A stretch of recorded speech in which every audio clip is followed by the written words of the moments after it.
lot of it is very intuitive, and personally I really look for entrepreneurs I feel I can trust and that I think are resilient. And by resilience I really mean intellectually resilient, so they know when to pivot their business model, emotionally resilient because it's a bloody hard journey, and physically resilient because you do really need to take care of yourself, and most entrepreneurs are working 7 days a week, all kinds of hours, and you do need to just make sure that you're getting enough sleep and some exercise and keeping things in perspective.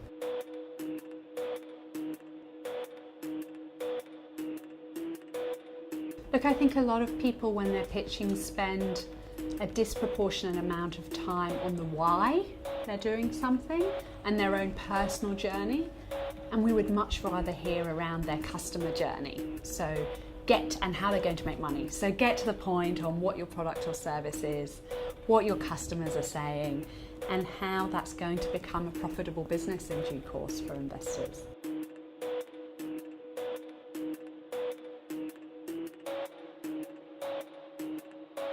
Every investor is different. We're all going to be looking for different things, and some of the feedback we give you, you'll think is totally crazy.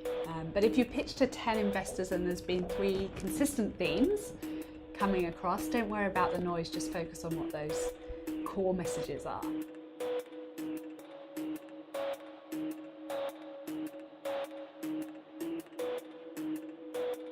Keep a folder with all of your certificate of incorporation, your constitution, any shareholders agreement in place.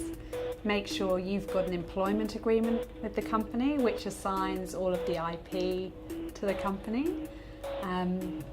Make sure you get into the habit of doing monthly management accounts, and there's a lot of online software that you can use to do that. Little things like have bank feeds come through, so if you get a taxi you can just take a photo of the receipt and it's in the account straight away, just to keep on top of that.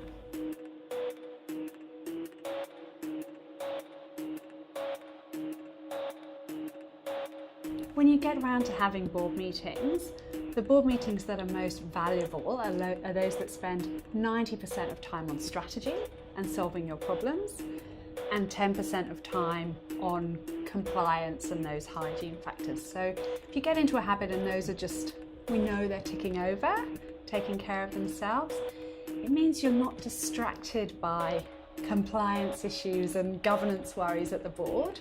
The board members are much more able to roll their sleeves up and help you execute on your strategy.